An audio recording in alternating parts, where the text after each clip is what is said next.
Chapter 21, The 7 Martyrs of Tehran. The news of the tragic fate which had befallen the heroes of Tahiry brought immeasurable sorrow to the heart of the Bab. Confined in his prison castle of Shirik, severed from the little band of his struggling disciples, he watched with keen anxiety the progress of their labors and prayed with unremitting zeal for their victory. How great was his sorrow when, in the early days of Shaban in the year AH 1265, the 22nd of June to the 21st of July AD 1849, he came to learn of the trials that had beset their path, of the agony they had suffered, of the betrayal to which an exasperated enemy had felt compelled to resort, and of the abominable butchery with which their career had ended. The Bab was heartbroken, his amanuensis Sayyid Hussein-e-Aziz subsequently related, at the receipt of this unexpected intelligence. He was crushed with grief, a grief that stilled his voice and silenced his pen. For 9 days he refused to meet any of his friends. I myself, though his close and constant attendant, was refused admittance. Whatever meat or drink we offered him, he was disinclined to touch. Tears rained continually from his eyes, and expressions of anguish dropped unceasingly from his lips. I could hear him, from behind the curtain, give vent to his feelings of sadness as he communed in the privacy of his cell with his beloved. I attempted to jot down the effusions of his sorrow as they poured forth from his wounded heart. Suspecting that I was attempting to preserve the lamentations he bade me destroy whatever I had recorded. Nothing remains of the moans and cries with which that heavy-laden heart sought to relieve itself of the pangs that had seized it. For a period of 5 months he languished, immersed in an ocean of despondency and sorrow. With the advent of Muharram in the year AH 1266, the 17th of November, the 17th of December AD 1849, the Bab again resumed the work he had been compelled to interrupt. The first page he wrote was dedicated to the memory of Mullah Hussein. In the visiting tablet revealed in his honor, he extolled, in moving terms, the unswerving fidelity with which he served Qudus throughout the siege of the fort of Tahiry. He lavished his eulogies on his magnanimous conduct, recounted his exploits, and asserted his undoubted reunion in the world beyond with the leader whom he had so nobly served. He too, he wrote, would soon join those twin immortals, each of whom had, by his life and death, shed imperishable lustre on the faith of God. For 1 whole week the Bab continued to write his praises of Qudus, of Mullah Hussein, and of his other companions who had gained the crown of martyrdom at Tahiry. No sooner had he completed his eulogies of those who had immortalized their names in the defense of the fort than he summoned, on the day of Ashura, Mullah Adi Ghuzul, one of the believers of MARTYRS, who for the last 2 months had been acting as his attendant instead of Sayyid Hassan, the brother of Sayyid Hussein-e-Aziz. There are 2 footnotes here. First, for Ashura, the 10th of Muharram, the anniversary of the martyrdom of the Imam Hussein, which fell in that year on the 26th of November AD 1849, and the footnote for Mullah Adi Ghuzal. He had acted as the servant of the Bab in Marku, ranked among his leading companions, and subsequently embraced the message of Baha'u'llah. The Bab affectionately received him, bestowed upon him the name of Sayyah, entrusted to his care the visiting tablets he had revealed in memory of the martyrs of Tahiry, and bade him perform on his behalf a pilgrimage to that spot. Arise, he urged him, and with complete detachment proceed, in the guise of a traveller, to Mazindaran, and there visit on my behalf the spot which enshrines the bodies of those immortals who, with their blood, have sealed their faith in my cause. As you approach the precincts of that hallowed ground, put off your shoes, and bowing your head in reverence to their memory, invoke their names and prayerfully make the circuit of their shrine. Bring back to me, as a remembrance of your visit, a handful of that holy earth which covers the remains of my beloved ones, Qudus and Mullah Hussein. Strive to be back ere the day of Nowruz, that you may celebrate with me that festival, the only one I probably shall ever see again. Faithful to the instructions he had received, Sayyar set out on his pilgrimage to Mazindaran. He reached his destination on the first day of Rabiul Awal in the year A.H. 1266, the 15th of January, AD 1850, and by the 9th day of that same month, the 23rd of January, AD 1850, the first anniversary of the martyrdom of Mullah Hussein, he had performed his visit and acquitted himself of the mission with which he had been entrusted. From thence he proceeded to Tehran. I have heard Aqi Kalim, who received Sayyar at the entrance of Baha'u'llah's home in Tehran, relate the following. It was the depth of winter when Sayyar, returning from his pilgrimage, came to visit Baha'u'llah. Despite the cold and snow of a rigorous winter, he appeared attired in the garb of a dervish, poorly clad, barefooted, and dishevelled.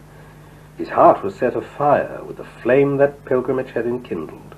No sooner had Syed Yahya Idarabi, surnamed Wahid, who was then a guest in the home of Baha'u'llah, been informed of the return of Sayyar from the fort of Tabasi, than he, oblivious of the pomp and circumstance to which a man of his position had been accustomed, rushed forward and flung himself at the feet of the pilgrim. Holding his legs, which had been covered with mud to the knees, in his arms, he kissed them devoutly. I was amazed that day at the many evidences of loving solicitude which Baha'u'llah evinced towards Wahid. He showed him such favours as I had never seen him extend to anyone. The manner of his conversation left no doubt in me that this same Wahid would ere long distinguish himself by deeds no less remarkable than those which had immortalized the defenders of the fort of Tabasi. Sayyar tarried a few days in that home. He was, however, unable to perceive, as did Wahid, the nature of that power which lay latent in his host. Though himself the recipient of the utmost favour from Baha'u'llah, he failed to apprehend the significance of the blessings that were being showered upon him. I have heard him recount his experiences during his sojourn in Famagusta. Baha'u'llah overwhelmed me with his kindness. As to Wahid, notwithstanding the eminence of his position, he invariably gave me preference over himself whenever in the presence of his host. On the day of my arrival from Mazindaran, he went so far as to kiss my feet. I was amazed at the reception accorded me in that home, and though immersed in an ocean of bounty, I failed in those days to appreciate the position then occupied by Baha'u'llah, nor was I able to suspect, however dimly, the nature of the mission he was destined to perform. Ere the departure of Sayyar from Tehran, Baha'u'llah entrusted him with an epistle, the text of which he had dictated to Mirza Yahya and sent it in his name. A footnote here says of Yahya, surnamed Sub-i Azal. Shortly after, a reply penned in the Bab's own handwriting, in which he commits Mirza Yahya to the care of Baha'u'llah and urges that attention be paid to his education and training, was received. That communication, the people of the Bayan, and the footnote here says followers of Mirza Yahya, have misconstrued as an evidence of the exaggerated claims which they have advanced in favour of their leader. And a footnote here says, the claims of this young man were based on a nomination document now in the possession of Professor Brown, and have been supported by a letter given in a French version by Monsieur Nicolas. Forgery, however, has played such a great part in written documents of the East that I hesitate to recognize the genuineness of this nomination, and I think it very improbable that any company of intensely earnest men should have accepted the documents in preference to the evidence of their own knowledge respecting the inadequate endowments of Sub-i Azal. The probability is that the arrangement already made was further sanctioned, viz. That Baha'u'llah was for the present to take the private direction of affairs and exercise his great gifts as a teacher, while Sub-i Azal, a vain young man, gave his name as ostensible head, especially with a view to outsiders and to agents of the government. From Dr. T.K. Chain's The Reconciliation of Races and Religions, pages 118 to 19.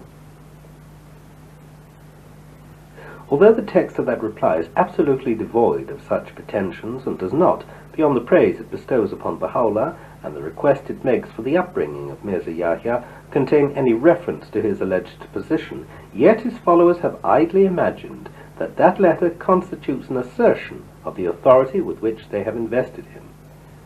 At this stage of my narrative, when I have already recounted the outstanding events that occurred in the course of the year A.H. 1265, A.D. 1848-9, I am reminded that that very year witnessed the most significant event in my own life, an event which marked my spiritual rebirth, my deliverance from the fetters of the past, and my acceptance of the message of this revelation. I seek the indulgence of the reader if I dwell too long on the circumstances of my early life, and recount with too great detail the events that led to my conversion. My father belonged to the tribe of Tahiry, who led a nomadic life in the province of Khorasan. His name was Qurban Ali, son of Hussein-i Arab. He married the daughter of Qurban Ali, and by her had 3 sons and 3 daughters. I was his second son, and was given the name of Yar Muhammad. I was born on the 18th of Safar in the year 88-1247, 29th of July, AD 1831, in the village of Zarand. I was a shepherd by profession, and was given in my early days a most rudimentary education. I longed to devote more time to my studies, but was unable to do so, owing to the exigencies of my situation. I read the Quran with eagerness, committed several of its pages to memory, and chanted them whilst I followed my flock over the fields. I loved solitude, and watched the stars at night with delight and wonder. In the quiet of the wilderness, I recited certain prayers attributed to the Imam Ali, the commander of the faithful, and as I turned my face towards the Qibla, supplicated the Almighty to guide my steps and enable me to find the truth. My father oftentimes took me with him to Qum, where I became acquainted with the teachings of Islam and the ways and manners of its leaders. I was a devout follower of that faith, and was closely associated with the ecclesiastical leaders who congregated in that city. I watched him as he prayed at the Masjid-i-Imam Hassan, and performed with scrupulous care and extreme piety all the rites and ceremonies prescribed by his faith. I heard the preaching of several eminent mujtahids who had arrived from Najaf, attended their lectures, and listened to their disputations. Gradually I came to perceive their insincerity, and to loathe the baseness of their character. Eager as I was to ascertain the trustworthiness of the creeds and dogmas which they strove to impose upon me, I could neither find the time nor obtain the facilities with which to satisfy my desire. I was often rebuked by my father for my temerity and restlessness. "I fear," he often remarked, "that your aversion to these mujtahids may some day involve you in great difficulties and bring upon you reproach and shame." I was in the village of Rubat Karim on a visit to my maternal uncle when, on the 12th day after Nowruz in the year 88-1263, AD 1847, I accidentally overheard in the masjid of that village a conversation between 2 men, which the first made me acquainted with the revelation of the Bab. "Have you heard," one of them remarked, "that the Sayyidi Bab has been conducted to the village of Kinargird and is on his way to Tehran?" Finding his friend ignorant of that episode, he proceeded to relate the whole story of the Bab, giving a detailed account of the circumstances attending his declaration, of his arrest in Shiraz, his departure for Isfahan, the reception which both the Imam Jumi and the Manushir Khan had extended to him, the prodigies and wonders he had manifested, and the verdict that the ulamas of Isfahan had pronounced against him. Every detail of that story excited my curiosity and stirred in me a keen admiration for a man who could throw such a spell over his countrymen. His light seemed to have flooded my soul. I felt as if I were already a convert to his cause. From Rubat Karim I returned to Zarand. My father remarked upon my restlessness and expressed his surprise at my behavior. I had lost my appetite and sleep, and was determined to conceal the secret of my inner agitation from my father, lest its disclosure might interfere with the eventual realization of my hopes. I remained in that state until a certain Sayyid Hussein-i Zavari arrived in Zarand, and was able to enlighten me on a subject which had become the ruling passion of my life. Our acquaintance speedily ripened into a friendship which encouraged me to share with him the longings of my heart. To my great surprise, I found him already enthralled by the secret of the theme which I had begun to disclose to him. One of my cousins, he proceeded to relate, Sayyid Ismail-i Zaveri by name, convinced me of the truth of the message proclaimed by the Sayyidi Bab. He informed me that he had several times met the Sayyidi Bab in the house of the Imam Jumi of Isfahan, and had seen him actually reveal, in the presence of his host, a commentary on the Suri of Val Asr. Footnote here says from the Quran 103. The rapidity of the Bab's composition and the force and originality of his style had excited his surprise and admiration. He was amazed to find that, whilst revealing his commentary, and without lessening the speed of his writing, he was able to answer whatever questions those who were present were moved to ask him. The fearlessness with which my cousin arose to preach the message aroused the hostility of the Karkudas and Seyyids of Zavare, who compelled him to return to Isfahan, where he had of late been residing. I, too, unable to remain in Zavare, departed for Kashan, in which town I spent the winter, and met Haji Mirza Jani, of whom my cousin had spoken, and who gave me a treatise written by the Bab entitled Mirza Ali Adliye, urging me to read it carefully and return it to him after a few days. I was so charmed by the theme and language of that treatise that I proceeded immediately to transcribe the whole text. When I returned it to its owner, he, to my profound regret, informed me that I had just missed the opportunity of meeting its author. The Sayyidi Bab himself, he said, arrived on the eve of the day of Nowruz and spent 3 nights as a guest in my home. He is now on his way to Tehran, and if you start immediately, you will certainly overtake him. Straightway I rose and departed, walking all the way from Kashan to a fortress in the neighborhood of Kinargird. I was resting under the shadow of its walls when a pleasant-looking man emerged from that fortress and asked me who I was and whither I was going. I am a poor Seyyid, I replied, a wayfarer and stranger to this place. He took me to his home and invited me to spend the night as his guest. In the course of his conversation with me, he said, I suspect you to be a follower of the Seyyid who was staying for a few days in this fortress, from whence he was transferred to the village of Kulain, and who 3 days ago left for Azerbaijan. I esteem myself as one of his adherents. My name is Haji Zainul Abidin. I intended not to separate myself from him, but he bade me remain in this place and convey to any of his friends whom I might meet his loving greetings and dissuade them from following him. Tell them, he instructed me, to consecrate their lives to the service of my cause, that haply the barriers that hinder the progress of this faith may be removed, so that my followers may, with safety and freedom, worship their God and observe the precepts of their faith. I immediately abandoned my project and, instead of returning to Qum, decided to come to this place. The story which this Sayyid Husseini Zavariye related to me served to allay my agitation. He shared with me the copy of the Mirza Ali Adliye he had brought with him, the readings of which imparted strength and refreshment to my soul. In those days I was a pupil of a Sayyid who taught me the Quran, and whose incapacity to enlighten me on the tenets of his faith became more and more evident in my eyes. Sayyid Hussein, whom I asked for further information about the cause, advised me to meet Sayyid Ismail-i Zavariye, whose invariable practice it was to visit every spring the shrines of the Imamzadis of Qum. I induced my father, who was reluctant to separate himself from me, to send me to that city with the object of perfecting my knowledge of the Arabic language. I was careful to conceal from him my real purpose, fearing that its disclosure might involve him in embarrassments with the Qadi and the Ulamas of Zarand and prevent me from achieving my end. While I was in Qum, my mother, my sister, and my brother came to visit me in connection with the festival of Nowruz, and stayed with me for about a month. In the course of their visit, I was able to enlighten my mother and my sister about the new revelation, and succeeded in kindling in their breasts the love of its author.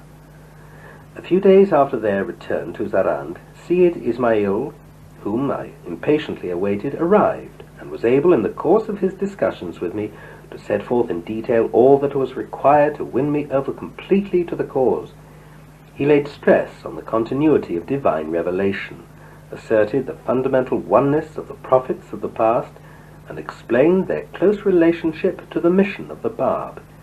He also disclosed the nature of the work accomplished by Sheikh Ahmad-i Asai and Sayyid Qazim Rashti, of neither of whom I had previously heard. I asked as to the duty incumbent at the present time upon every loyal adherent of the faith. The injunction of the Bab, he replied, is that all those who have accepted his message should proceed to Mazindaran and lend their assistance to Qudus, who is now hemmed in by the forces of an unrelenting foe. I expressed my eagerness to join him, as he himself was intending to journey to the fort of Tabasi. He advised me, however, to remain in Qum together with a certain Mirza Fatullah-i Hakak, a lad of my age whom he had recently guided to the cause, until the receipt of his message from Tehran. I waited in vain for that message, and finding that no word came from him, decided to leave for the capital. My friend Mirza Fatullah subsequently followed me. He was eventually arrested and shared the fate of those who were put to death in the year AH 1268, AD 1851-2, as a result of the attempt on the life of the Shah. Arriving in Tehran, I proceeded directly to the Masjid-i-Shah, which was opposite the madrasa, at the entrance of which I later on unexpectedly encountered Syed Ismail-i Zavari, who hastened to inform me that he had just written me the letter and was on the point of dispatching it to Qum. We were preparing ourselves to leave for Mazindaran when the news reached us that the defenders of the fort of Tabasi had been treacherously slaughtered, and that the fort itself had been levelled with the ground. We were filled with distress at the receipt of the appalling news, and mourned the tragic fate of those who had so heroically defended their beloved cause. One day I unexpectedly came across my maternal uncle, Mirza Ali, who had come on purpose to fetch me. I informed Syed Ismail, who advised me to leave for Zarand and not to arouse further hostility on the part of those who insisted upon my return. On my arrival at my native village, I was able to win over my brother to the cause, which my mother and my sister had already embraced. I also succeeded in inducing my father to allow me to leave again for Tehran. I took up my residence in the same madrasa where I had been accommodated on my previous visit, and there met a certain Mullah Abdul Karim, whom, I subsequently learned, Baha'u'llah had named Mirza Ahmad. He affectionately received me and told me that Syed Ismail had entrusted me to his care, and wished me to remain in his company until the former's return to Tehran. The days of my companionship with Mirza Ahmad will never be forgotten. I found him the very incarnation of love and kindness. The words which he inspired in me and animated my faith are indelibly graven upon my heart. Through him I was introduced to the disciples of the Bab, with whom I associated, and from whom I obtained fuller information regarding the teachings of the faith. Mirza Ahmad was in those days earning his livelihood as a scribe, and devoted his evenings to copying the Persian Bayan and other writings of the Bab. The copies which he so devotedly prepared were given by him as gifts to his fellow disciples. I myself was several times the bearer of such gifts from him to the wife of Mullah Midi-i Kandi, who had forsaken his infant son and hastened to join the occupants of the fort at Tabasi. During those days I was informed that Tahiry, who ever since the dispersal of the gathering at Badasht had been living in Nur, had arrived at Tehran and was confined in the house of Mahmud Khan-i Kalantar, where, although a prisoner, she was treated with consideration and courtesy. One day, Mirza Ahmad conducted me to the house of Baha'u'llah, whose wife, the Barakatul Ulliya, the mother of the Most Great Branch, had already healed my eyes with an ointment which she herself had prepared and sent to me by this same Mirza Ahmad. 2 footnotes here. First, of the Barakatul Ulliya, literally the most exalted leaf, and also the Most Great Branch. It says the title of Abdul Baha.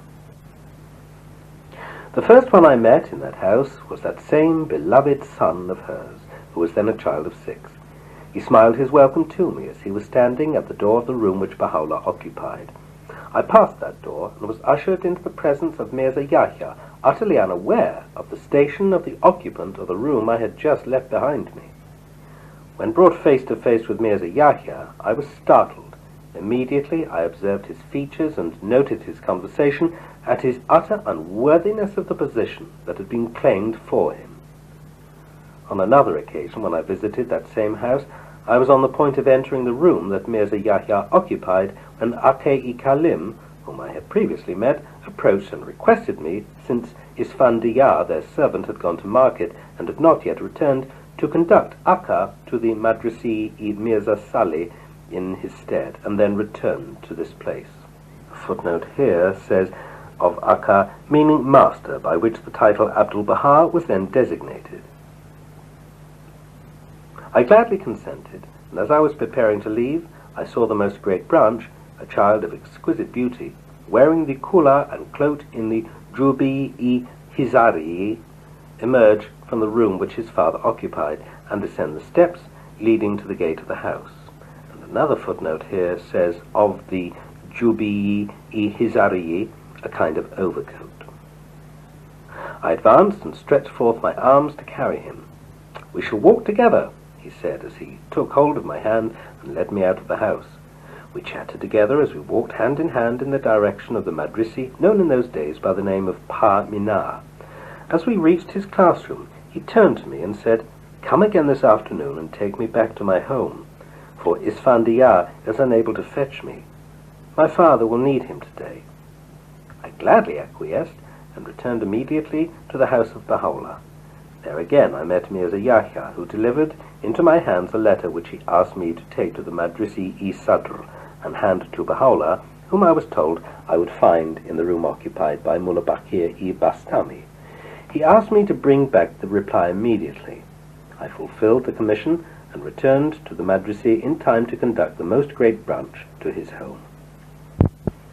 One day, Mirza Ahmad invited me to meet Haji Mirza Sayyid Ali, the Bab's maternal uncle, who had recently returned from Chirik and was staying in the home of Muhammad Beg-i Chaparchi, in the neighborhood of the gate of Shimiran.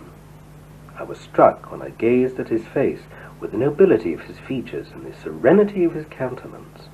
My subsequent visits to him served to heighten my admiration for the sweetness of his temper, his mystical piety and strength of character. I well remember how on one occasion Akhe-i-Kalim urged him at a certain gathering to leave Tehran, which was then in a state of great ferment, and escape its dangerous atmosphere. "Why fear for my safety?" he confidently replied. "Would that I too could share in the banquet which the hand of Providence is spreading for his chosen ones." Shortly after, the stirrers-up of mischief were able to kindle a grave turmoil in that city. Its immediate cause was the action of a certain Seyyid from Kashan, who was living in the Madrisi-i Darush Shafar, and whom the well-known Seyyid Muhammad had taken into his confidence and claimed to have converted to the Bab's teachings. Mirza Muhammad Hussein-i Kirmani, who lodged in that same Madrisi, and who was a well-known lecturer on the metaphysical doctrines of Islam, attempted several times to induce Sayyid Muhammad, who was one of his pupils, to break off his acquaintance with that Sayyid, whom he believed to be unreliable, and to refuse him admittance to the gathering of the believers. Sayyid Muhammad refused, however, to be admonished by this warning, and continued to associate with him until the beginning of the month of Rabi'uth Thani in the year A.H. 1266, the 14th of February to the 15th of March, A.D. 1850, at which time the treacherous Sayyid went to a certain Sayyid Hussein, one of the Alamas of Kashan, and delivered into his hands the names and addresses of about 50 of the believers who were then residing in Tehran. That same list was immediately submitted by Sayyid Hussein to Mahmud Khan-i-Kalantar, who ordered that all of them be arrested. 14 of them were seized and brought before the authorities. On the day they were captured, I happened to be with my brother and my maternal uncle, who had arrived from Zarand and had lodged in the caravanserai outside the gate of Nor. The next morning they departed for Zarand, and as I returned to the Madrisi-i Darush Shafar, I discovered in my room a package upon which was placed a letter addressed to me by Mirza Ahmad. That letter informed me that the treacherous Sayyid had at last denounced us and had raised a violent commotion in the capital. "The package, which I have left in this room," he wrote, "contains all the sacred writings that are in my possession. If you ever reach this place in safety, take them to the caravanserai of Haji Nad Ali, where you will find in one of its rooms a man bearing that name, a native of Kazvin, to whom you will deliver the package together with the letter which accompanies it. From thence you will proceed immediately to the Masjid-i-Shah, where I hope to be able to meet you." Following his directions, I delivered the package to the Haji and succeeded in reaching the Masjid, where I met Mirza Ahmad and heard him relate how he had been assailed and had sought refuge in the Masjid, in the precincts of which he was immune from further attack. In the meantime, Baha'u'llah had sent from the Madrisi-i Sadr a message to Mirza Ahmad informing him of the designs of the Amir Nizam, who had already on 3 different occasions demanded his arrest from the Imam Jumi. He was also warned that the Amir ignoring the right of asylum with which the Majid had been invested, intended to arrest those who had sought refuge in that sanctuary. Mirza Ahmad was urged to leave in disguise for Qum and was charged to direct me to return to my home in Sarand. Meanwhile, my relations, who had recognized me in the Masjid-i-Shah, pressed me to leave for Sarand, pleading that my father, who had been misinformed of my arrest and impending execution, was in grave distress, and that it was my duty to hasten and relieve him of his anxieties. Acting on the advice of Mirza Ahmad, who counseled me to seize this God-given opportunity, I left for Sarand and celebrated the feast of Nowruz with my family, a feast that was doubly blessed inasmuch as it coincided with the 5th day of Jamadi-ul Awwal in the year AH 1266, AD 1850, the anniversary of the day on which the Bab had declared his mission. The Nowruz of that year has been mentioned in the Kitabi Panj Shan, one of the last works of the Bab. The 6th Nowruz, he wrote in that book, after the declaration of the point of the Bayan, has fallen on the 5th day of Jamadi-ul Awwal, in the 7th lunar year after that same declaration.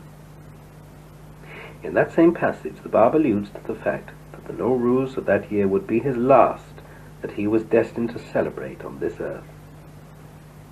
In the midst of the festivities which my relatives celebrated in Sarand, my heart was set upon Tehran, and my thoughts centered around the fate which might have befallen my fellow disciples in that agitated city.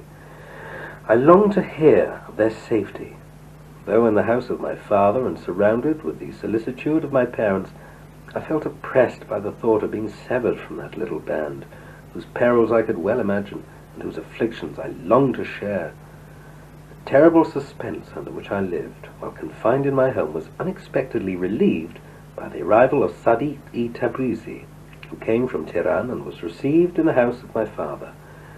Though delivering me from the uncertainties which had been weighing so heavily upon me, he, to my profound horror, unfolded to my ears a tale of such terrifying cruelty that the anxieties of suspense paled before the ghastly light which that lurid story cast upon my heart. The circumstances of the martyrdom of my arrested brethren in Tehran, for such was their fate, I now proceed to relate. The 14 disciples of the Bab, who had been captured, remained incarcerated in the house of Mahmud Khan-i Kalantar from the 1st to the 22nd day of the month of Rabiul Thani, 14th of February to the 15th of March, AD 1850. Tahiry was also confined on the upper floor of that same house. Every kind of ill treatment was inflicted upon them. Their persecutors sought by every device to induce them to supply the information they required, but failed to obtain a satisfactory answer. Among the captives was a certain Muhammad Hussein-i Maraghi, who obstinately refused to utter a single word despite the severe pressure that was brought to bear upon him. They tortured him. They resorted to every possible measure in order to extort from him any hint that could serve their purpose, but failed to achieve their end. Such was his unswerving obstinacy that his oppressors thought him to be dumb. They asked Haji Mullah Ismail, who had converted him to his faith, whether or not he could talk. "He is mute, but not dumb," he replied. "He is fluent of speech and free from any impediment." He had no sooner called him by his name than the victim answered, assuring him of his readiness to abide by his will. Convinced of their powerlessness to bend their will, they referred the matter to Mahmud Khan, who in his turn submitted their case to the Amir Nizam, Mirza Taqi Khan, the Grand Vizier of Nasir-ud-Din Shah. The sovereign in those days refrained from any direct interference in matters pertaining to the affairs of the persecuted community, and was often ignorant of the decisions that were being made with regard to its members. His Grand Vizier was invested with plenary powers to deal with them as he saw fit. No one questioned his decisions, nor dared disapprove of the manner in which he exercised his authority. He immediately issued a peremptory order threatening with execution whoever among those 14 prisoners was unwilling to recant his faith. 7 were compelled to yield to the pressure that was brought to bear upon them, and were immediately released. The remaining 7 constitute the 7 martyrs of Tehran. 1. Haji Mirza Ali, surnamed Kal-i-Azam, the Bab's maternal uncle, and one of the leading merchants of Shiraz. It was this same uncle into whose custody the Bab, after the death of his father, was entrusted, and who, on his nephew's return from his pilgrimage to Hijaz and his arrest by Hussein Khan, assumed undivided responsibility for him by pledging his word in writing. It was he who surrounded him, while under his care with unfailing solicitude, who served him with such devotion, and who acted as intermediary between him and the hosts of his followers who flocked to Shiraz to see him. His only child, a Seyyid Javad, died in infancy. Towards the middle of the year A8 1265, AD 1848-9, the same Haji Mirza Seyyid Ali left Shiraz and visited the Bab in the castle of Shirik. From thence he went to Tehran, and though having no special occupation, remained in that city until the outbreak of the sedition which brought about eventually his martyrdom. Though his friends appealed to him to escape the turmoil that was fast approaching, he refused to heed their counsel and faced, until his last hour, with complete resignation, the persecution to which he was subjected. A considerable number, among the more affluent merchants of his acquaintance, offered to pay his ransom, an offer which he rejected. Finally, he was brought before the Amir Nizam. The chief magistrate of this realm, the Grand Vizier informed him, is loath to inflict the slightest injury upon the Prophet's descendants. Eminent merchants of Shiraz and Tehran are willing, nay, eager, to pay your ransom. The Malikut Tujar has even interceded in your behalf. A word of recantation from you is sufficient to set you free and ensure your return with honours to your native city. I pledge my word that, should you be willing to acquiesce, the remaining days of your life will be spent with honour and dignity under the sheltering shadow of your sovereign. Your Excellency, boldly replied Haji Mirza Seyyid Ali, if others before me, who joyously quaffed the cup of martyrdom, have chosen to reject an appeal such as the one you now make to me, know of a certainty that I am no less eager to decline such a request. My repudiation of the truths enshrined in this revelation would be tantamount to a rejection of all the revelations that have preceded it. To refuse to acknowledge the mission of the Seyyid Ibab would be to apostatize from the faith of my forefathers and to deny the divine character, the message which Muhammad, Jesus, Moses, and all the prophets of the past have revealed. God knows that whatever I have heard and read concerning the sayings and doings of those messengers, I have been privileged to witness the same from this youth, this beloved kinsman of mine, from his earliest boyhood to this, the 30th year of his life. Everything in him reminds me of his illustrious ancestor and of the imams of his faith whose lives our recorded traditions have portrayed. I only request of you that you allow me to be the first to lay down my life in the path of my beloved kinsman. The Amir was stupefied by such an answer. In a frenzy of despair, and without uttering a word, he motioned that he be taken out and beheaded. As the victim was being conducted to his death, he was heard several times to repeat the words of Hafiz, "Great is my gratitude to thee, O my God, for having granted so bountifully all I have asked of thee." "Hear me, O people," he cried to the multitude that pressed around him. "I have offered myself up as a willing sacrifice in the path of the cause of God. The entire province of Fars, as well as of Iraq, beyond the confines of Persia, will readily testify to my uprightness of conduct, to my sincere piety and noble lineage. For over 1,000 years you have prayed and prayed again that the promised Qayyim be made manifest. At the mention of his name, how often have you cried from the depths of your hearts, 'Hasten, O God, his coming. Remove every barrier that stands in the way of his appearance.' And now that he has come, you have driven him to a hopeless exile in a remote and sequestered corner of Azerbaijan, and have risen to exterminate his companions. Were I to invoke the malediction of God upon you, I am certain that his avenging wrath would grievously afflict you. Such is not, however, my prayer. With my last breath I pray that the Almighty may wipe away the stain of your guilt and enable you to awaken from the sleep of heedlessness." A footnote here says, "He took off his turban, and raising his face towards heaven, exclaimed, 'O God, thou art witness of how they are slaying the son of thy most honourable prophet without fault on his part.'" Then he turned to the executioner and recited this verse: "How long shall grief of separation from him slay me? Cut off my head, that love may bestow on me a head." From the Masnavi, Book 6, page 649, 1, 2, edition Alaoud Dowleh. From A Traveller's Narrative, Note B, page 174. These words stirred his executioner to his very depths. Pretending that the sword he had been holding in readiness in his hand required to be resharpened, he hastily went away, determined never to return again.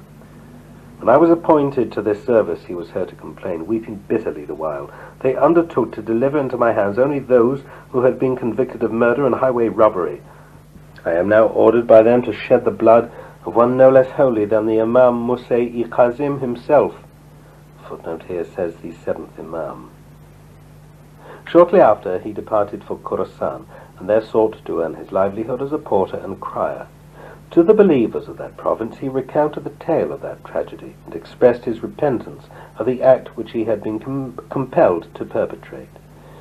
Every time he recalled that incident, every time the name of Haji Mirza Ali was mentioned to him, tears which he could not repress flowed from his eyes, tears that were a witness to the affection which that holy man had instilled into his heart. 2. Mirza Qurban Ali, a native of Bafurush in the province of Mazindaran, and an outstanding figure in the community known by the name of Nimatullahi. He was a man of sincere piety and endowed with great nobleness of nature. Such was the purity of his life that a considerable number among the notables of Mazindaran, of Khorasan, and Tehran had pledged him their loyalty, and regarded him as the very embodiment of virtue. Such was the esteem in which he was held by his countrymen that, on the occasion of his pilgrimage to Karbala, a vast concourse of devoted admirers thronged his route in order to pay their homage to him. In Hamadan, as well as in Kermanshah, a great number of people were influenced by his personality and joined the company of his followers. Wherever he went, he was greeted with the acclamations of the people. These demonstrations of popular enthusiasm were, however, extremely distasteful to him. He avoided the crowd and disdained the pomp and circumstance of leadership. On his way to Karbala, while passing through Mandalij, a sheikh of considerable influence became so enamored of him that he renounced all that he had formerly cherished, and, leaving his friends and disciples, followed him as far as Yaqubiyyah. Mirza Qurban Ali, however, succeeded in inducing him to return to Mandalij and resume the work which he had abandoned. On his return from his pilgrimage, Mirza Qurban Ali met Hula Hussein, and through him embraced the truth of the cause. Owing to illness, he was unable to join the defenders of the fort of Tabarsi, and, but for his unfitness to travel to Mazindaran, would have been the first to join its occupants.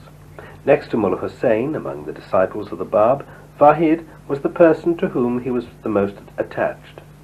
During my visit to Tehran, I was informed that the latter had consecrated his life to the service of the cause, and had risen with exemplary devotion to promote its interests far and wide. I often heard Mirza Qurban Ali, who was then in the capital, deplore that illness. "How greatly I grieve," I heard him several times remark, "to have been deprived of my share of the cup which Mullah Hussein and his companions have quaffed. I long to join Vahid and enroll myself under his banner and strive to make amends for my previous failure." He was preparing to leave Tehran when he was suddenly arrested. His modest attire witnessed to the degree of his detachment. Clad in a white tunic, after the manner of the Arabs, cloaked in a coarsely woven abba, and wearing the headdress of the people of Iraq, he seemed, as he walked the streets, the very embodiment of renunciation. He scrupulously adhered to all the observances of his faith, and with exemplary piety performed his devotions. The Bab himself conforms to the observations of his faith in their minutest details, he often remarked. Am I to neglect on my part the things which are observed by my leader? Mirza Qurban Ali was arrested and brought before the Amir Nizam. A commotion such as Tehran had rarely experienced was raised. Large crowds of people thronged the approaches to the headquarters of the government, eager to learn what would befall him. Since last night, the Amir, as soon as he had seen him, remarked, I have been besieged by all classes of state officials who have vigorously interceded in your behalf."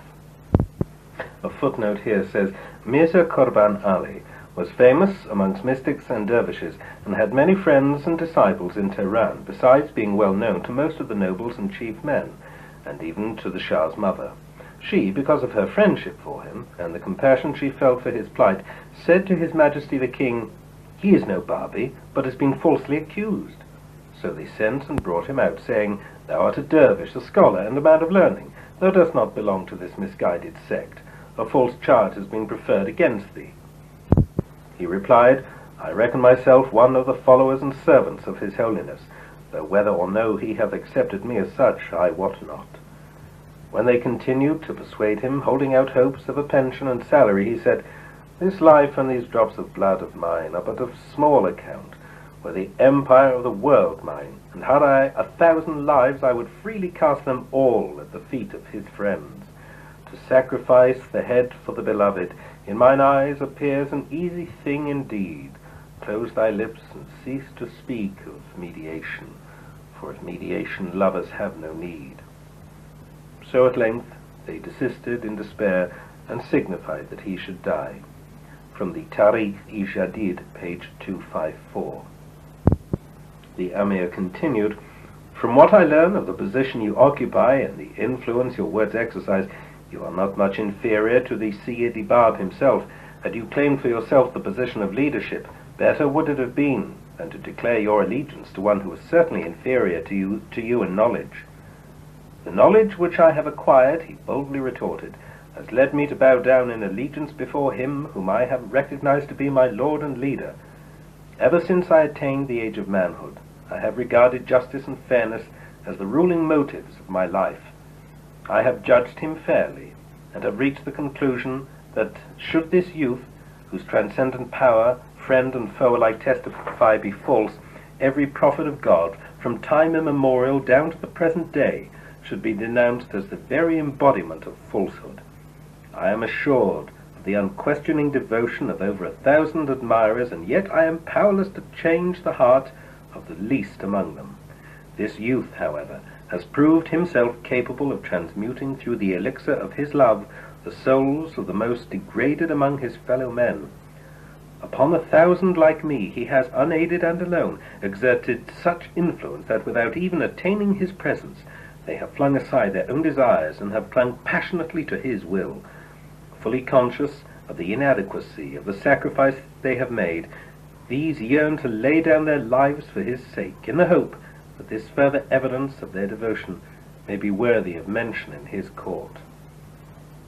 "I am loath," the Amir Nizam remarked, "whether your words be of God or not, to pronounce the sentence of death against the possessor of so exalted a station." "Why hesitate?" burst forth the impatient victim. "Are you not aware that all names descend from heaven? He whose name is Ali, in whose path I am laying down my life, has from time immemorial inscribed my name Qurban Ali in the scroll of his chosen martyrs. This is indeed the day on which I celebrate the Qurban festival, the day on which I shall seal with my life-blood my faith in his cause. Be not therefore reluctant, and rest assured that I shall never blame you for your act. The sooner you strike off my head, the greater will be my gratitude to you." Two footnotes here. On he whose name is Ali, it says this is a reference to the Bab, and Qurban Ali. Qurban means sacrifice, hence sacrifice for the Bab. "Take him away from this place," cried the Amir. "Another moment, and this dervish will have cast his spell over me." "You are proof against that magic," Mirza Qurban Ali replied, "that can captivate only the pure in heart. You and your like can never be made to realize the entrancing power of that divine elixir which, swift as the twinkling of an eye, transmutes the souls of men." Exasperated by the reply, the Amir Nizam arose from his seat, and his whole frame shaking with anger, exclaimed, "Nothing but the edge of the sword can silence the voice of this deluded people." "No need," he told the executioners, who were in attendance upon him, "to bring any more members of this hateful sect before me. Words are powerless to overcome their unswerving obstinacy. Whomever you are able to induce to recant his faith, release him. As for the rest, strike off their heads." As he drew near the sentence of his death, Mirza Qurban Ali, intoxicated with the prospect of an approaching reunion with his beloved, broke forth into expressions of joyous exultation. "Hasten to slay me," he cried with rapturous delight, "for through this death you will have offered me the chalice of everlasting life. Though my withered breath you now extinguish, with a myriad lives will my beloved reward me, lives such as no mortal heart can conceive. Hearken to my words, you who profess to be the followers of the Apostle of God," he pleaded as he turned his gaze to the concourse of spectators.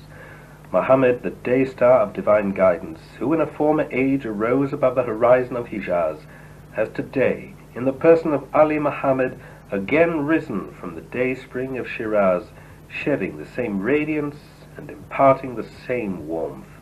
A rose is a rose in whichever garden, and at whatever time it may bloom."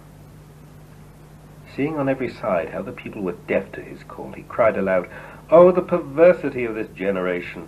How heedless of the fragrance which that imperishable rose has shed! Though my soul brim over with ecstasy, I can, alas, find no heart to share with me its charm, nor mind to apprehend its glory." At the sight of the body of Haji Mirza Ali, beheaded and bleeding at his feet, his fevered excitement rose to its highest pitch. "Hail!" he shouted as he flung himself upon it. "Hail the day of mutual rejoicing, the day of our reunion with our beloved! Approach," he cried to the executioner as he held the body in his arms, "and strike your blow, for my faithful comrade is unwilling to release himself from my embrace, and calls me to hasten together with him to the court of the well-beloved." A blow from the executioner fell immediately upon the nape of his neck. A few moments later, and the soul of that great man had passed away. That cruel stroke stirred in the bystanders feelings of mingled indignation and sympathy. Cries of sorrow and lamentation ascended from the hearts of the multitude, and provoked a distress that was reminiscent of the outbursts of grief with which every year the populace greets the day of Ashura. A footnote of this says, "When he was brought to the foot of the execution pole, the headsman raised the sword and smote him on the neck from behind. The blow only bowed his head and caused the dervish's turban, which he wore, to roll some paces from him on the ground.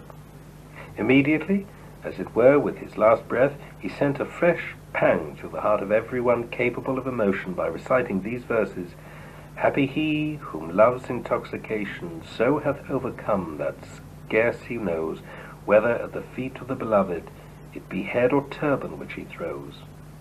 From the Tahiry, pages 254 to 255. Number 3. Then came the turn of Haji Mullah Ismail Irkuni, who was a native of Farahan. In his early youth he departed for Karbala in quest of the truth which he was diligently striving to discover. He had associated with all the leading ulamas of Najaf and Karbala, had sat at the feet of Sayyid Kazim, and had acquired from him the knowledge and understanding which enabled him, a few years later, when in Shiraz, to acknowledge the revelation of the Bab. He distinguished himself by the tenacity of his faith and the fervour of his devotion. As soon as the injunction of the Bab, bidding his followers to hasten to Khorasan, reached him, he enthusiastically responded, joined the companions who were proceeding to Badasht, and there received the appellation of Sirul Wujud. Whilst in their company, his understanding of the cause grew deeper, and his zeal for its promotion correspondingly increased. He grew to be the very embodiment of detachment, and felt more and more impatient to demonstrate in a befitting manner the spirit with which his faith had inspired him. In the exposition of the meaning of the verses of the Koran and the traditions of Islam, he displayed an insight which few could rival, and the eloquence with which he set forth those truths won him the admiration of his fellow disciples. In the days when the fort of Tabasi had become the rallying centre for the disciples of the Bab, he languished, disconsolate, upon a sick bed, unable to lend his assistance and play his part for its defence. No sooner had he recovered than, finding that the memorable siege had ended with the massacre of his fellow disciples, he arose with added determination to make up by his self-sacrificing labours for the loss which the cause had sustained. That determination carried him eventually to the field of martyrdom and won him its crown.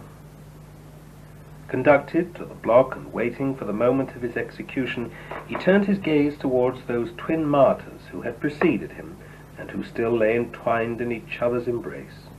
"Well done, beloved companions," he cried as he fixed his gaze upon their gory heads. "You have turned Tehran into a paradise. Would that I had preceded you." Drawing from his pocket a coin which he handed to his executioner, he begged him to purchase for him something with which he could sweeten his mouth. He took some of it and gave the rest to him, saying, "I have forgiven you your act. Approach and deal your blow. For 30 years I have yearned to witness this blessed day, and was fearful lest I should carry this wish with me unfulfilled to the grave. Accept me, O my God," he cried, as he turned his eyes to heaven, "unworthy though I be, and deign to inscribe my name upon the scroll of those immortals who have laid down their lives on the altar of sacrifice." He was still offering his devotions when the executioner, at his request, suddenly cut short his prayer. Number 4. He had hardly expired when Sayyid Hussein-i Torshizi, the Mujtahid, was conducted in his turn to the block. He was a native of Turshiz, a village in Khorasan, and was highly esteemed for his piety and rectitude of conduct. He had studied for a number of years in Najaf, and was commissioned by his fellow Mujtahids to proceed to Khorasan and there propagate the principles he had been taught. When he arrived in Qazimain, he met Haji Muhammad Taqi-i Kirmani, an old acquaintance of his who ranked among the foremost merchants of Kirman, and who had opened a branch of his business in Khorasan. As he was on his way to Persia, he decided to accompany him. This Haji Muhammad Taqi had been a close friend of Haji Mirza Ali, the Bab's maternal uncle, through whom he had been converted to the cause in the year A8 1264, AD 1847-8, while preparing to leave Shiraz on a pilgrimage to Karbala. When informed of the projected journey of Haji Mirza Ali to Shirik for the purpose of visiting the Bab, he expressed his eager desire to accompany him. Haji Mirza Ali advised him to carry out his original purpose and proceed to Karbala and there await his letter, which would inform him whether it would be advisable to join him. From Shirik, Haji Mirza Ali was ordered to depart for Tehran, in the hope that after a short stay in the capital he would be able to renew his visit to his nephew. Whilst in Shirik, he expressed his reluctance to return to Shiraz, inasmuch as he could no longer endure the increasing arrogance of its inhabitants. Upon his arrival in Tehran, he requested Haji Muhammad Taqi to join him. Sayyid Hussein accompanied him from Baghdad to the capital, and through him was converted to the faith. As he faced the multitude that had gathered round him to witness his martyrdom, Sayyid Hussein raised his voice and said, "Hear me, O followers of Islam. My name is Hussein, and I am a descendant of the Sayyidush Shuhada, who also bore that name." A footnote here says the Imam Hussein. The Mujtahids of the holy cities of Najaf and Karbala have unanimously testified to my position as the authorized expounder of the law and teachings of their faith.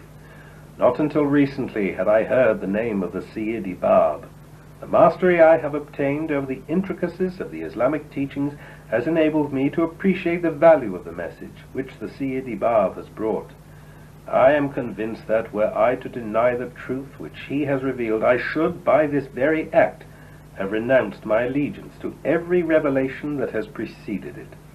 I appeal to every one of you to call upon the ulamas and mujtahids of this city and to convene a gathering at which I will undertake in their presence to establish the truth of this cause. Let them then judge whether I am able to demonstrate the validity of the claims advanced by the Bab. If they be satisfied with the proofs which I shall adduce in support of my argument, let them desist from shedding the blood of the innocent. And if I fail, let them inflict upon me the punishment I deserve." These words had scarcely dropped from his lips when an officer in the service of the Amir Nizam haughtily interjected, I carry with me your death warrant, signed and sealed by 7 of the recognized mujtahids of Tehran, who have, in their own handwriting, pronounced you an infidel. I will myself be answerable to God on the day of judgment for your blood, and will lay the responsibility upon those leaders in whose judgments we have been asked to put our trust, and whose decisions we have been compelled to submit." With these words he drew out his dagger and stabbed him with such force that he immediately fell dead at his feet. Number 5. Soon after, Haji Muhammad Taqi Kirmani was led to the scene of execution. The ghastliness of the sight he beheld provoked his violent indignation. "Approach, you wretched and heartless tyrant!" he burst forth as he turned to his persecutor, "and hasten to slay me, for I am impatient to join my beloved Hussein. To live after him is a torture I cannot endure." 6. No sooner had Haji Muhammad Taqi uttered these words than Syed Murtada, who was one of the noted merchants of Zanjan, hastened to take precedence of his companions. He flung himself over the body of Haji Muhammad Taqi and pleaded that, being a Syed, his martyrdom would be more meritorious in the sight of God than that of Haji Muhammad Taqi. As the executioner unsheathed his sword, Syed Murtaza invoked the memory of his martyred brother who had struggled side by side with Mullah Hussein, and such were the references the onlookers marveled at the unyielding tenacity of the faith with which he was inspired. 7. In the midst of the turmoil which the stirring words of Syed Murtaza had raised, Muhammad Hussein-i Muraqi rushed forward and begged that he be allowed to be martyred immediately ere his companions were put to the sword. As soon as his eyes fell upon the body of Haji Mullah Ismail-i Qumi, for whom he entertained a deep affection, he impulsively threw himself upon him, and holding him in his embrace exclaimed, "Never will I consent to separate myself from my dearly beloved friend, in whom I have reposed the utmost confidence, and from whom I have received so many evidences of a sincere and deep-felt affection." Their eagerness to precede one another in laying down their lives for the faith astonished the multitude, who wondered which of the 3 would be preferred to his companions. They pleaded with such fervour that eventually they were beheaded, all 3 at one and the same moment. So great a faith, such evidences of unbridled cruelty, human eye has rarely beheld. Few as they were in number, yet when we recall the circumstances of their martyrdom, we are compelled to acknowledge the stupendous character of that force which could evoke so rare a spirit of self-sacrifice. When we remember the exalted rank these victims had occupied, when we observe the degree of their renunciation and vitality of their faith, when we recall the pressure which from influential quarters had been exerted to avert the danger with which their lives were threatened, above all, when we picture to our minds the spirit that defied the atrocities which a heartless enemy so far bemeaned themselves as to inflict upon them, we are compelled to look upon that episode as one of the most tragic occurrences in the annals of this cause.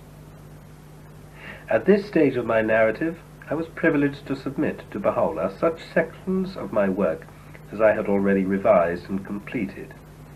How abundantly have my labours been rewarded by him whose favour alone I seek, and for whose satisfaction I have addressed myself to this task. He graciously summoned me to his presence and vouchsafed me his blessings. I was in my home in the prison city of Akka, and lived in the neighbourhood of the home of Akka-i Kalim, when the summons of my beloved reached me. That day, the 7th of the month of Rabi'u Thani, in the year AH 1306, the 11th of December AD 1888, I shall never forget. I here reproduce the gist of his words to me on that memorable occasion.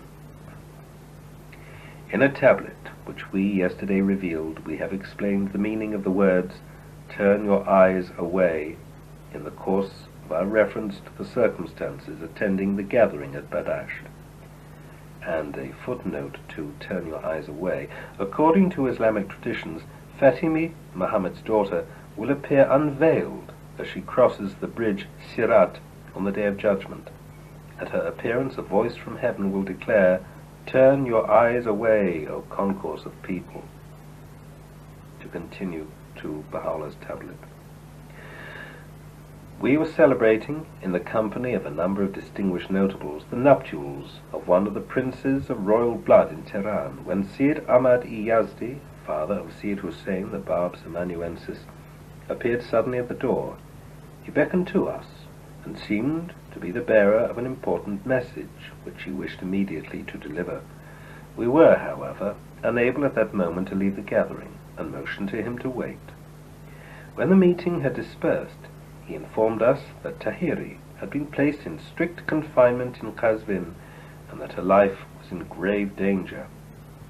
We immediately summoned Muhammad Hadi-i Farhadi, and gave him the necessary directions to release her from her captivity and escort her to the capital.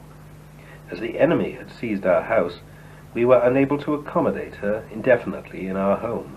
Accordingly, we arranged for her transference from our house to that of the Minister of War, who in those days had been disgraced by his sovereign and had been deported to Kashan.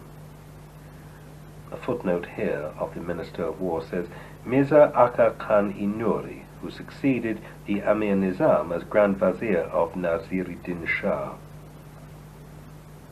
Back to Baha'u'llah's tablet. We requested his sister, who still was numbered among our friends, to act as hostess for Tahiry. She remained in her company until the call of the Bab, bidding us proceed to Khorasan, reached our ears.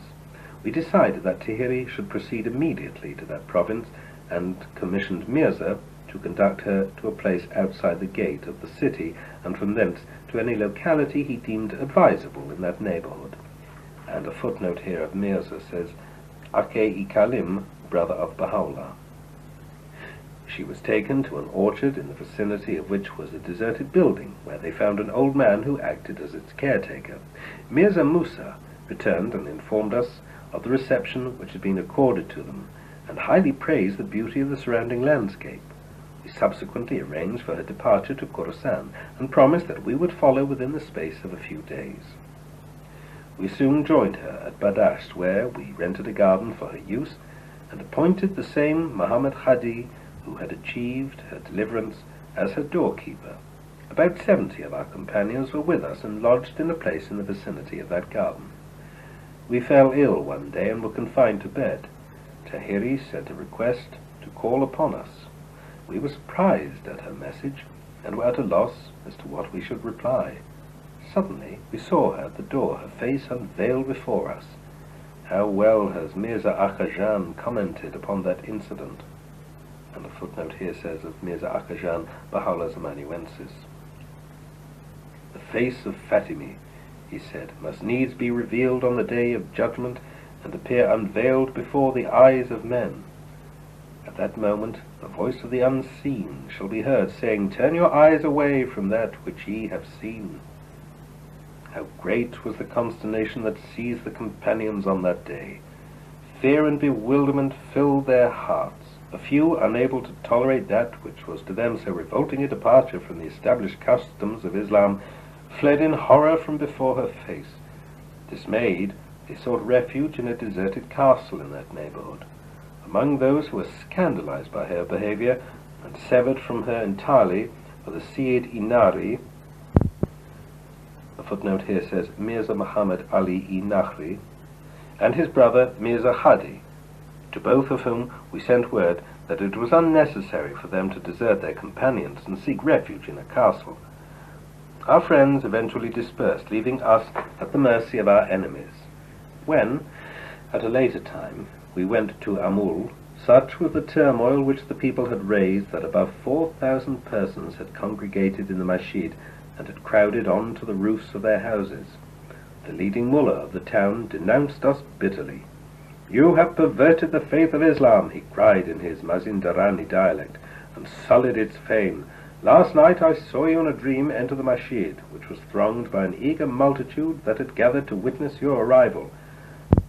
As the crowd pressed round you, I beheld, and lo, the Qaim was standing in a corner, with his gaze fixed upon your countenance, his features betraying great surprise. This dream I regard as evidence of your having deviated from the path of truth. He assured him that the expression of surprise on that countenance was a sign of the Qaim's strong disapproval of the treatment he and his fellow townsmen had accorded us. He questioned us regarding the mission of the Bab. We informed him that, although we had never met him face to face, yet we cherished nonetheless a great affection for him. We expressed our profound conviction that he had under no circumstances acted contrary to the faith of Islam. The mullah and his followers, however, refused to believe us, and rejected our testimony as a perversion of the truth. They eventually placed us in confinement and forbade our friends to meet us. The acting governor of Amul succeeded in effecting our release from captivity. Through an opening in the wall that he ordered his men to make, he enabled us to leave that room and conducted us to his house. No sooner were the inhabitants informed of this act than they arose against us, besieged the governor's residence, and pelted us with stones, and hurled in our face the foulest invectives. At the time we purposed to send Muhammad Hadi-i Farhadi to Qazvin, in order to achieve the deliverance of Tahiry and conduct her to Tehran.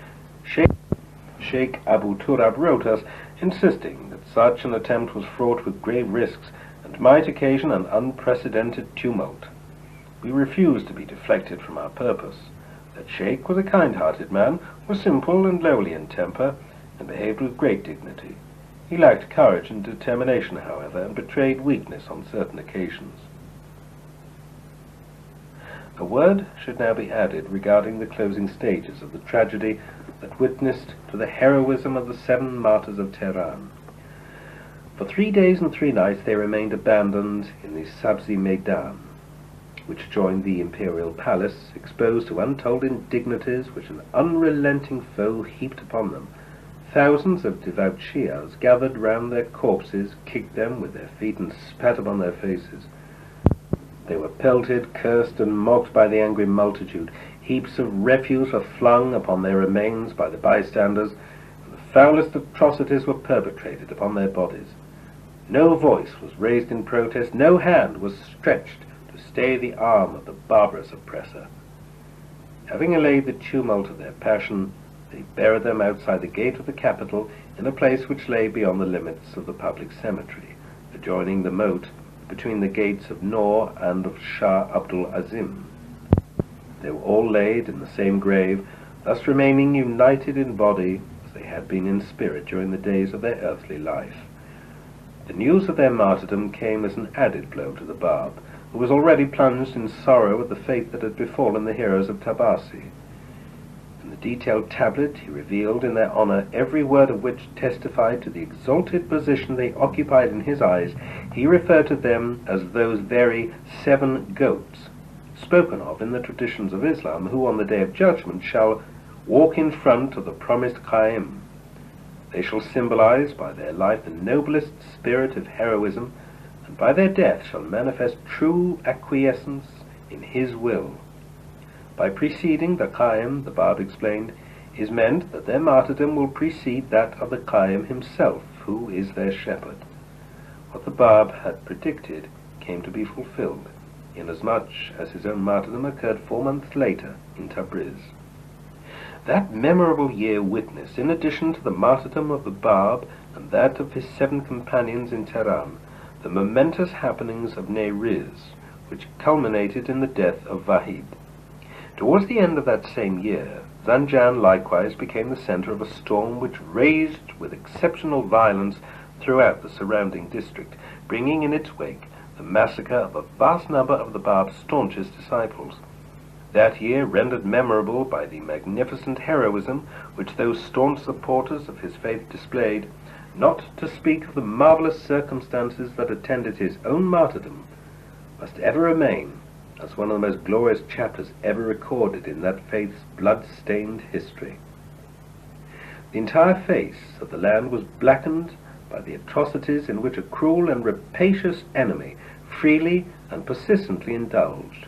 From Khorasan, on the eastern confines of Persia, as far west as Tabriz, the scene of the Bab's martyrdom, and from the northern cities of Zanjan and Tehran, stretching south as far as Nayriz in the province of Fars, the whole country was enveloped in darkness, a darkness that heralded the dawning light of the revelation which the expected Hussein was soon to manifest, a revelation mightier and more glorious than that which the Bab himself had proclaimed.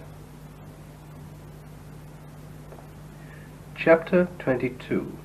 The Nehri's Upheaval. In the early days of the siege of the fort of Tahiry, Wahid was engaged in spreading the teachings of the cause